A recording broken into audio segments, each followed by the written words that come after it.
ជំរាបសួរលោកគ្រូក៏ដូចជាសួស្តីអ្នកទាំងអស់គ្នាខ្ញុំបាទលឹមមិញហុយអូខេឥឡូវយើងចូលមកមេរៀនស៊ីសាំរបស់យើងទាំងអស់គ្នា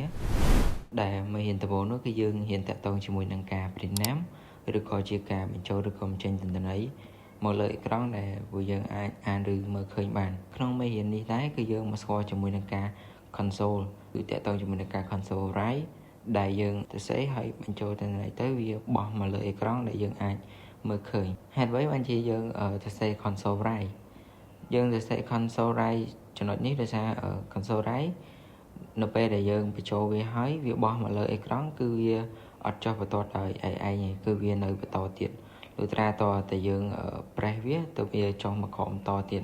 កន្លែង console write របស់យើងគឺយើងបញ្ចូលទិន្នន័យជាមួយនឹង enter your name តកូដយើងទៀតមកនៅចំណុចនេះដែរយើងទៅសេជាមួយនឹង string name ស្មើនឹង console readline ដែល string នេះវាមាននីតិមួយដែលវាទទួលនៅទិន្នន័យអីដែលយើងទៅសេហ្នឹងសញ្ញាស្មើនេះបានន័យថាវាប្រសេស console readline នេះគឺវាសំខាន់ព្រោះអីវាមាននីតិមួយដែលរងចាំអីដែលយើងបញ្ចូលឲ្យវាហ្នឹងហើយវានឹងអានហើយវានឹងបង្ហាញមកលើអេក្រង់ដែលយើងឃើញហ្នឹងឧទាហរណ៍ថាបើយើងទៅសេឈ្មោះរបស់យើងវានឹងបង្ហាញឈ្មោះរបស់យើងហើយតែចំណុចនេះគឺយើងទៅសេជាមួយនឹង console readline ស្មើ hello បូក name នៅកន្លែងនេះដែរ console readline ដូចយើងបានដឹងនៅខាងលើហើយគឺវាមានទីបង្ហាញនៅអីដែលយើងទៅសេហ្នឹងប៉ុន្តែវាមានលក្ខណៈពិសេសមួយគឺវាចុះបន្ទាត់ថ្មីមួយដោយស្វ័យប្រវត្តិហើយចំណុចកន្លែងហ្នឹងដែរកន្លែង input ហ្នឹងគឺយើងមានសរសេរជាមួយនឹង book name សញ្ញា book នេះមានន័យទីភ្ជាប់ clear ដែលយើងបញ្ចូលហ្នឹងគឺវាភ្ជាប់ចូលគ្នាពីអត្ថបទពី hello នេះភ្ជាប់ជាមួយនឹង name ដែលយើងបានបញ្ចូលហ្នឹងអូខេឥឡូវយើងសាកrun code មកហើយយើងបញ្ចូលទិន្នន័យមកដាក់ឈ្មោះថាមេងហ៊ុយអូខេអ្នកได้ឃើញវានឹងបង្ហាញថា hello មេងហ៊ុយដោយសារយើងបានបូកវាហ្នឹងបានយើងភ្ជាប់ជាមួយនឹង hello ដែលយើងចង់ឲ្យវាបង្ហាញមកលើអេក្រង់ហ្នឹងអូខេឥឡូវយើងបានការងាររបស់យើងមួយហើយគឺជាមួយនឹងការព្រានាមឬការ input output ទិន្នន័យដែលបង្ហាញមកលើអេក្រង់ហ្នឹងគឺរួចរាល់ហើយវាចេញថា hello មេងហ៊ុយជោគជ័យបន្តមេរៀនរបស់យើងមកទៀតចំណុចនេះគឺយើងរៀនអំពី convert ឬក៏ជាការដាក់លក្ខខណ្ឌមួយដើម្បី login system ដែលយើងបានបង្កើតនៅក្នុងមេរៀន convert របស់យើងនេះគឺយើងបានធ្វើលំហាត់មួយដែលទាក់ទងនឹងជាមួយការរក average ឬក៏មជ្ឈុំភាគរបស់សិស្សនៅតាមមុខវិជ្ជានីមួយៗដែលកូដរបស់យើងនេះគឺយើងបានសរសេរតាមដំណាក់កាលហើយតាមផ្នែករបស់វានៅផ្នែកដំបូងនោះគឺយើងធ្វើការ input នៅ string name ដែលយើងសរសេរជាមួយនឹង console write input ជាមួយនឹង enter name string name console readline ហើយនឹងយើង input console write input enter password ហើយ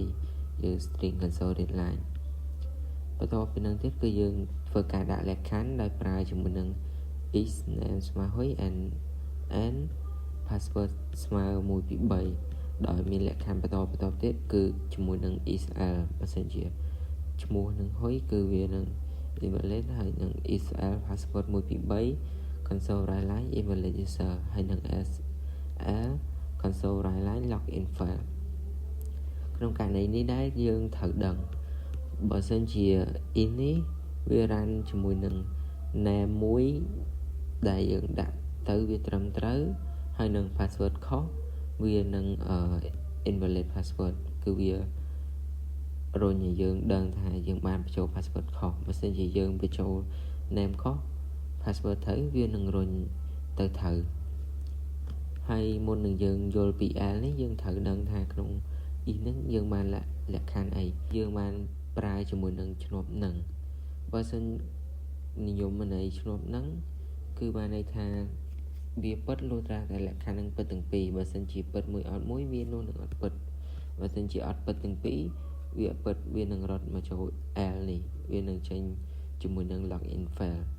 បន្ទាប់ពីយើងដឹងពីលក្ខខណ្ឌហើយយើងក៏បានធ្វើការប្រកាសដោយរកជាមួយនឹងមុខវិជ្ជាទាំងអស់ហ្នឹងហើយនឹង average ដូចនេះបានឃើញគឺយើងធ្វើការគណនានិងបញ្ចូលទិន្នន័យវាចូល ដោយមានចំណុចសំខាន់មួយដែលយើងត្រូវដឹងគឺជាមួយនឹងរូបមន្តរបស់ average គឺធ្វើការបូកហើយចែកនឹងមុខវិជ្ជាដែលយើងបានបញ្ចូលឬមុខវិជ្ជាដែលមានហើយបន្ទាប់ពីយើងដាក់កូដនឹងហើយក៏យើងធ្វើការបញ្ចូលជាមួយនឹងទិន្នន័យបន្តទៀតដោយអីដែលយើងឃើញពិសេសនោះគឺ console write line ស្មើ0.40 ដុល្លារហើយ average ស្មើ average បានន័យថា0.40គឺឲ្យចំនួនដែលអក្សរដែលវា load លើផ្ទាំងហ្នឹងគឺវារត់ពី0ដល់40អត់មានអីទៀតទេអ្នកនេះយើងធ្វើការ run code របស់យើងទាំងអស់នេះគឺយើង run វាជាមួយនឹង3លក្ខខណ្ឌដំបូងគឺយើងបញ្ចូលឈ្មោះខុសហើយយើងដាក់ password ត្រូវនោះវាដាក់ថា invalid user បានន័យថាវារុញទៅ name ហ្នឹងប្រាប់យើងថាយើងដាក់ឈ្មោះខុសហើយយើងធ្វើការ run លក្ខខណ្ឌមួយទៀតគឺដាក់ឈ្មោះត្រូវប៉ុន្តែ password យើងដាក់ខុសនោះវារុញនឹង invalid password បានន័យថាយើងដាក់ password ខុសតែករណីនេះបើយើងដាក់ឈ្មោះខុស password ក៏ខុសនោះនឹងវារុញទៅ L ហើយគឺ login valid ហើយលក្ខខណ្ឌបន្តគឺយើងដាក់ឲ្យវាត្រូវមកដាក់ឈ្មោះត្រូវ password ត្រូវវានឹងរុញមកដល់កន្លែងដែលយើង input ហ្នឹងជាមួយនឹងមុខវិជ្ជាទាំងអស់ហ្នឹងយើងដាក់ជាមួយនឹងមុខវិជ្ជា99អ្នកគ្នាដាក់អីក៏បានដែរណា99យើងដាក់99ទាំងអស់នោះវានឹងធ្វើការបូកទាំងអស់ហ្នឹងហើយវាចែកនឹង5ហើយវាក៏បានលទ្ធផល average បញ្ជុំភាពរបស់យើងហ្នឹងគឺ99អូខេអ្នកគ្នាប៉ុណ្ណឹងកូដរបស់យើងគឺចប់ហើយយើងចូលមកមេរៀនតបរបស់យើងទៀតគឺអំពី maximum នេះគឺជាការរកទិន្នន័យមួយដែលមានតម្លៃខ្ពស់ឬក៏ធំជាងគេនៅក្នុងនេះដែរយើងមានលំហាត់រក maximum មួយដោយមានទៅសេតាមផ្នែកឬក៏ទៅសេតាម structure នៃកូដរបស់យើងដំបូងនោះគឺយើងត្រូវដឹងអំពី variable ដែលត្រូវបញ្ចូលដោយមាន in ស្មើ a n នេះមាន a b c d e បន្ទាប់មកគឺយើងធ្វើការ input ឬក៏ print ណាបញ្ចូលឲ្យវាត្រូវជាមួយនឹង variable របស់យើងដែលយើងបានតាំងបន្ទាប់ពីយើងបញ្ចូលទិន្នន័យហើយគឺបន្ទាប់ពីយើងបញ្ចូលទិន្នន័យហើយគឺយើងត្រូវធ្វើការដាក់លក្ខខណ្ឌដោយប្រើ is នៅក្នុងនោះដែរយើងមាន is b ស្មើ b ធំជាង max c ធំជាង max is d ធំជាង max is e ធំជាង max ចឹងទៅបន្ទាប់ពីយើងដាក់លក្ខខណ្ឌហើយគឺយើងត្រូវបង្ហាញលទ្ធផលប៉ុន្តែមុននឹងបង្ហាញលទ្ធផលយើងត្រូវមានការគណនាឬក៏រូបមន្តមួយដើម្បីបង្ហាញលទ្ធផលហ្នឹងវាពិតឬក៏មិនពិតហើយយើងធ្វើការប្រើប្រាស់ជាមួយនឹង console write line input ជាមួយនឹង max ស្មើនឹងបូក max ដែលបានន័យថារូបមន្តហ្នឹងគឺយើងដើម្បីរកចំនួនលេខណាដែលវាមានតម្លៃធំជាងគេទាំងអស់ឥឡូវយើងរានកូដទាំងអស់គ្នាដែលយើងដាក់តម្លៃ a ស្មើ1 b ស្មើ3 c ស្មើ7 d ស្មើ8 e ស្មើ8នោះតម្លៃដែលធំជាងគេគឺ8ឥឡូវយើងឧទាហរណ៍មួយទៀតយើងដាក់ a ស្មើ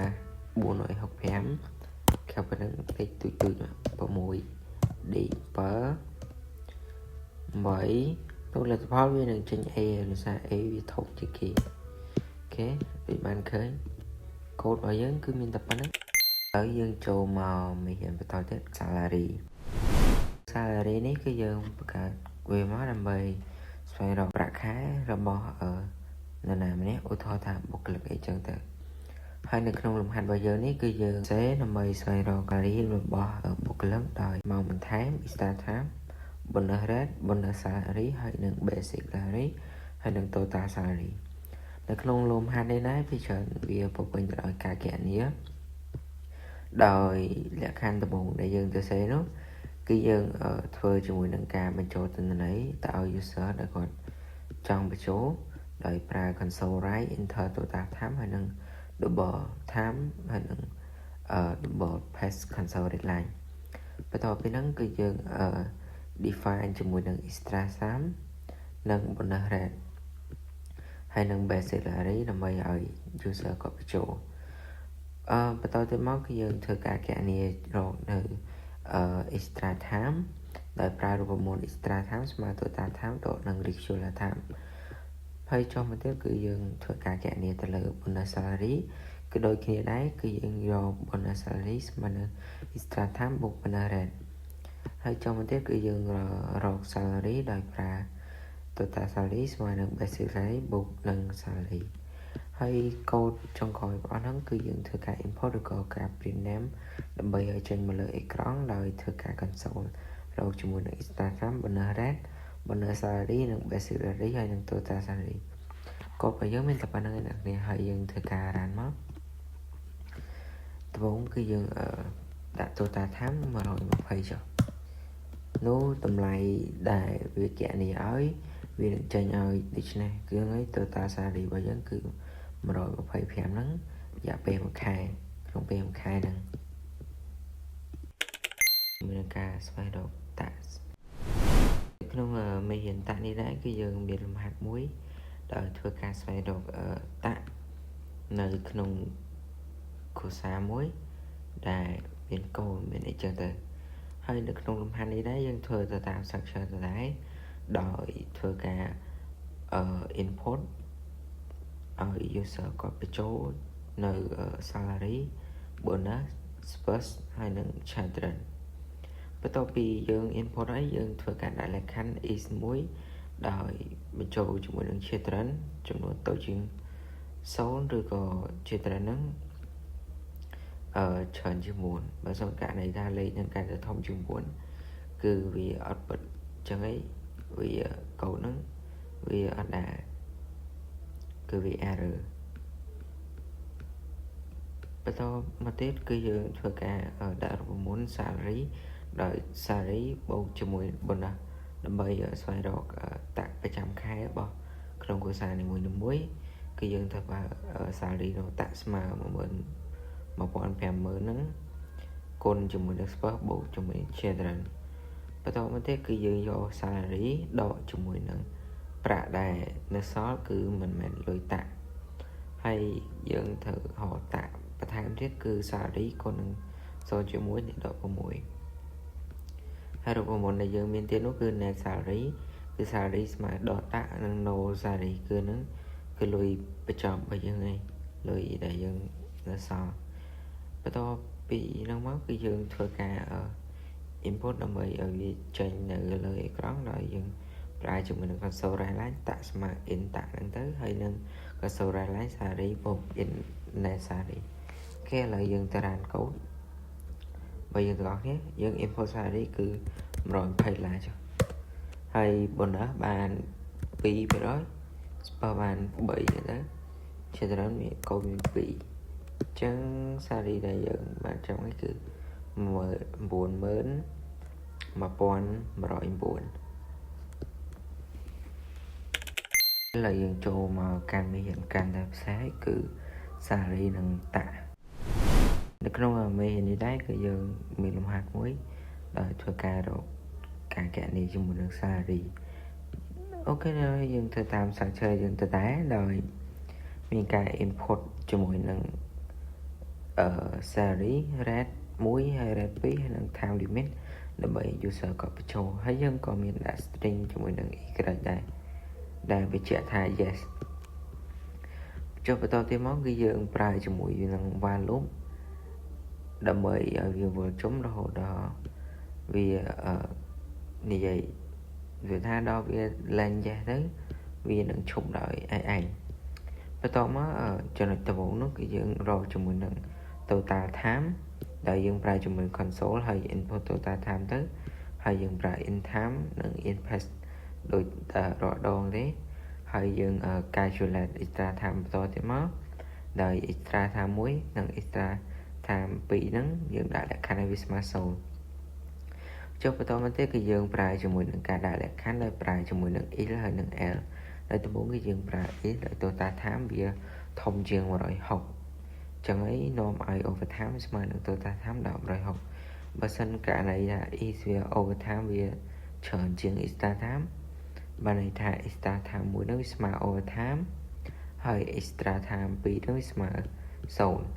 và sân chỉ về cho thằng pin thực tế cứ vì cho trường cả này á để extra time mà extra time limit hay extra time thuốc mà overtime đó limit chúng hiện tôi tiếp cứ giờ cả này chúng mình đang total salary đời pra đồ mà basic salary bột cho mỗi extra time muối con nâng bần muối extra time thuốc con nâng bần bị tôi bị cho mất cái dương pra cho mỗi nâng con số ta đã cứ chỉ cả một chỗ nên ấy để bị chạm bị salary bật còn đòi dương pra cho mỗi extra time đó nữa